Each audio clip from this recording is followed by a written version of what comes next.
Hello mga ka-trade, another day, another session. Gusto ko lang i-share sa inyo itong trading portfolio ko dito sa my trading view. So dito sa portfolio natin sa trading view, makikita mo yung mga analysis ko, yung before and after. Baka may makuha kang aral at makatulong din sa strategy na ginagamit mo dito sa forex trading. Kaya kung ready ka na, let's go!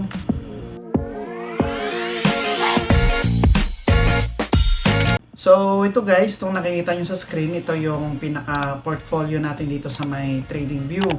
So every time na nag-analyze tayo ng market, pwede po natin yan i-publish dito sa my trading view. Pwede natin i-private or i-public para at least magkaroon tayo ng basis or makita natin yung analysis natin before and after.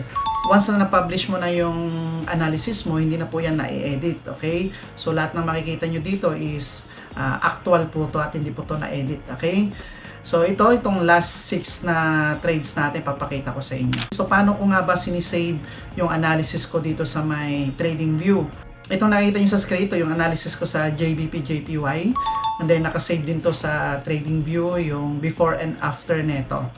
Right? So ito, pagkabukas ng market kanina, nag-iwan siya last week ng magandang confirmation, which is nag-iwan ako ng entry over the weekend, and then kanina bigla na lang siyang bumaba at ito yung target profit natin is naayon siya sa setup natin. Actually malalim pa yan. Ito nakikita nyo mga dollars na to, yan yung mga take profit level ko, number 1, number 2, and then number 3, number 4. Okay, so ngayon, after ko mag-analyze ng market, syempre gusto ko makita yung before and after. Ginagawa ko is kiniklik ko tong publish, and then publish idea. And then itong idea mo, pwede mong i-private or i-public. So pag naka-public, syempre magkakaroon ka din ng followers dito, magkakaroon ka ng comments, and then mabibigyan mo din ng mga analysis yung followers mo or yung ibang community na nandito sa trading view. So, lagay mo lang, halimbawa, JBP, JPY, tapos short position. And then sa baba, analysis pa lang to before and after. Lagay mo lang dyan na why I took this trade. Okay, tapos number 1, bias is clear. Okay, setup is in the right direction. And then, entry confirmation at OTE area or OTE zone. Okay. So, and then, lagay mo lang yan. Halimbawa, Coach Neff. Okay. So, continue mo lang. And then, pwede mong i-public or pwede mong i-private.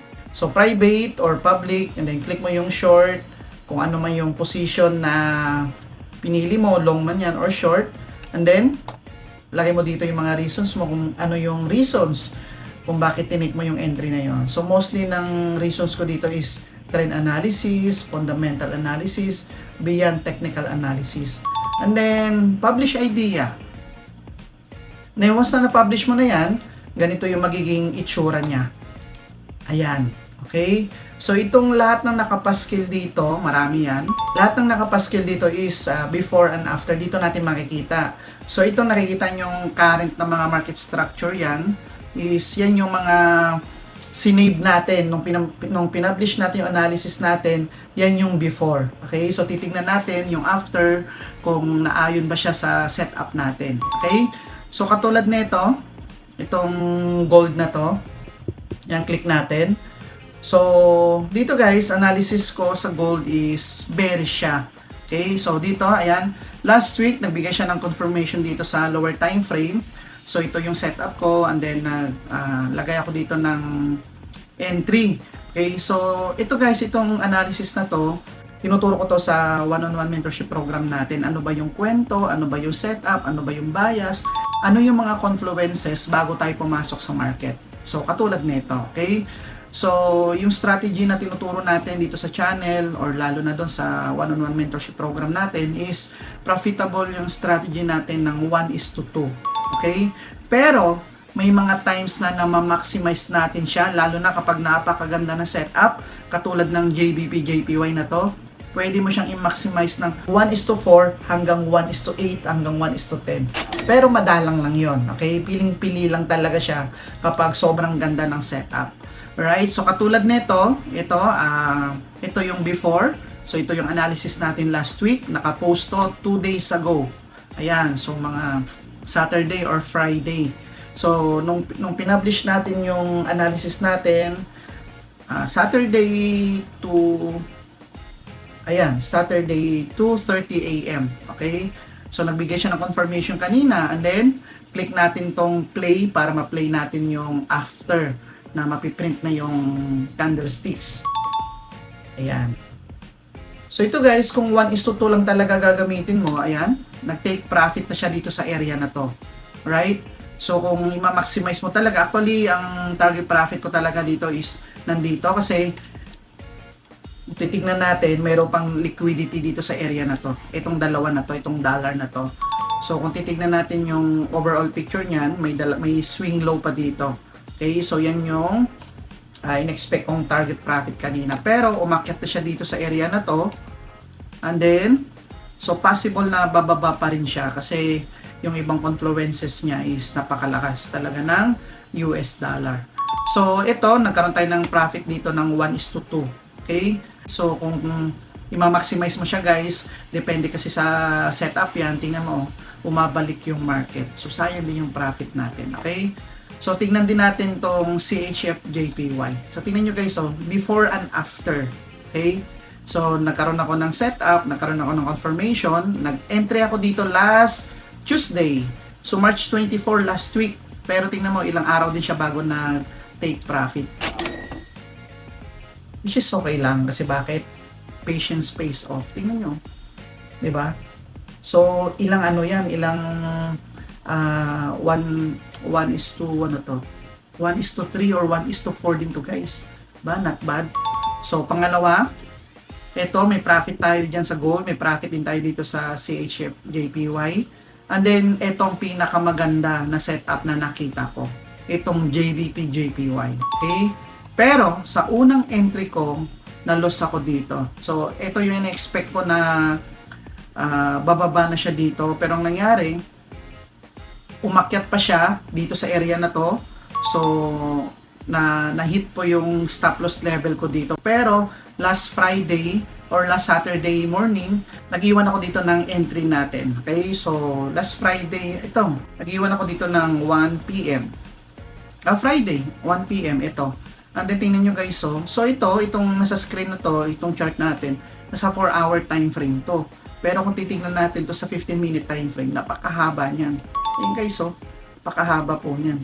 Kung sa 15-minute time frame. So, 'di ba? So, ayan, ito yung mga tinuturo natin dito sa channel natin, dinidiscuss natin step by step yung mga certain assets or certain instrument, kung paano natin binabasa yung market structure, paano tayo tumitingin ng bias, paano tayo tumitingin ng setups, at saka ng entry confirmation. So, imagine mo guys, dito sa may previous na mga candlesticks na to, may mga intraday setup din akong nakuha dyan. So, may mga trades din ako dyan na 1:2, 1:3, okay? Hanggang sa dumating yung momentum na nakita ko tong accumulation na to. So, is an indication na magbabago na siya ng market direction, which is nangyari. And then, aside dito sa JBP, JPY, nakapag-take din tayo ng short position dito sa may JBP CAD. Ayan, no? So, dito, meron tayo, itong line na to, yan yung pinaka entry zone natin or entry level. So, di ba? Halos ilan din yan. Ayan. So tayo guys, dito may kanya-kanya tayong strategy na ginagamit. So ako hindi ako scalper kasi medyo nai-stress ako sa scalping. Kasi di ba kaya maya-maya mo titignan, kumbaga parang aakyat siya, bababa, aakyat, baba, parang lagi mo siyang inaabangan. Unlike kasi kapag intraday, ito opinion ko lang naman to, yung strategy na ginagamit ko is supply and demand. So, intraday siya na may halo siyang swing. So, nagantay lang ako ng setup and then entry confirmation. Saka ako papasok sa market.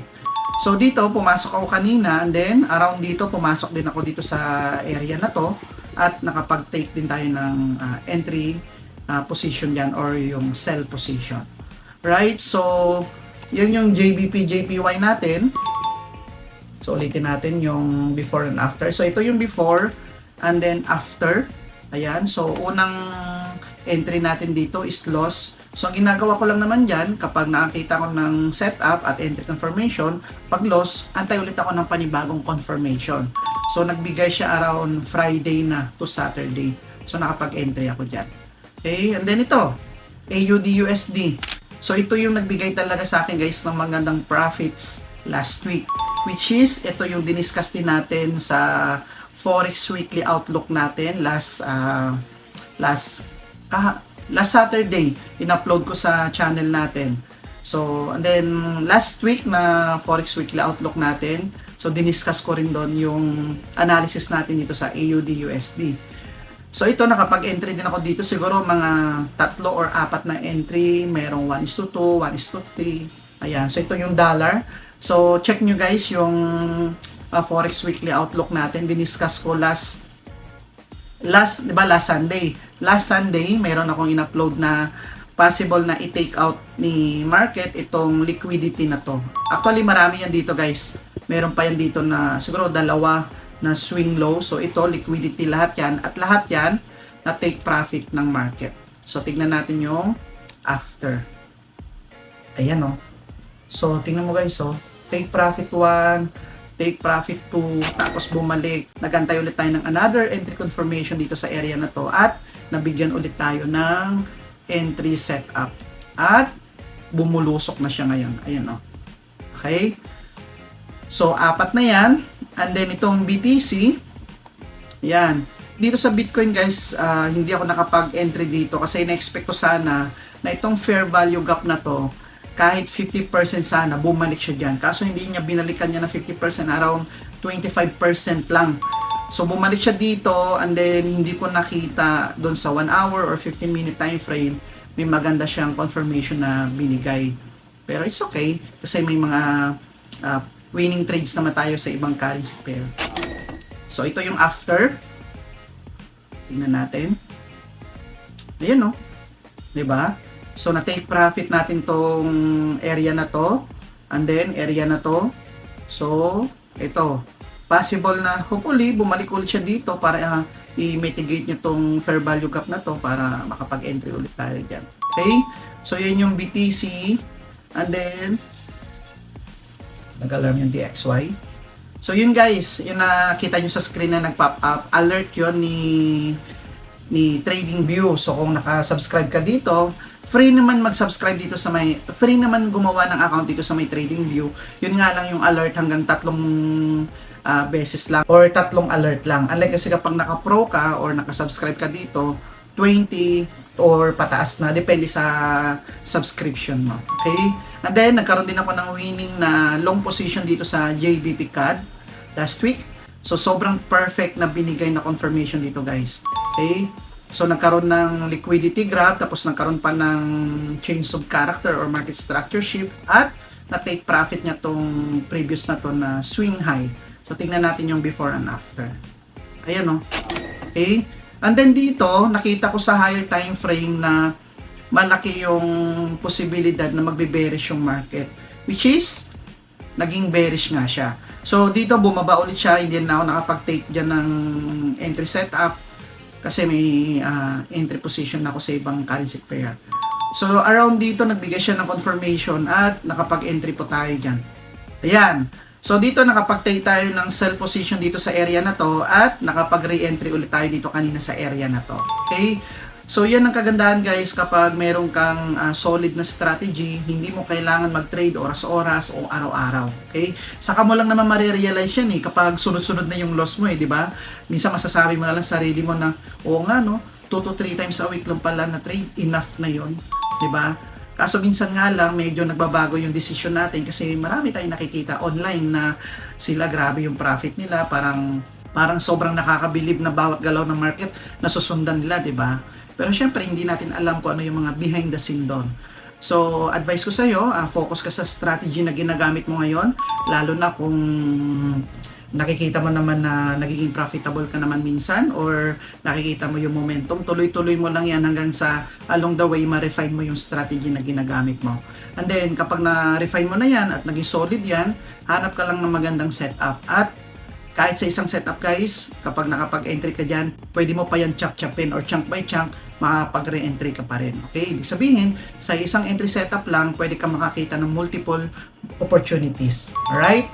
So, I hope na nakatulong sa inyo itong konting or quick analysis natin dito sa may trading view and then kung paano gamitin tong portfolio na to.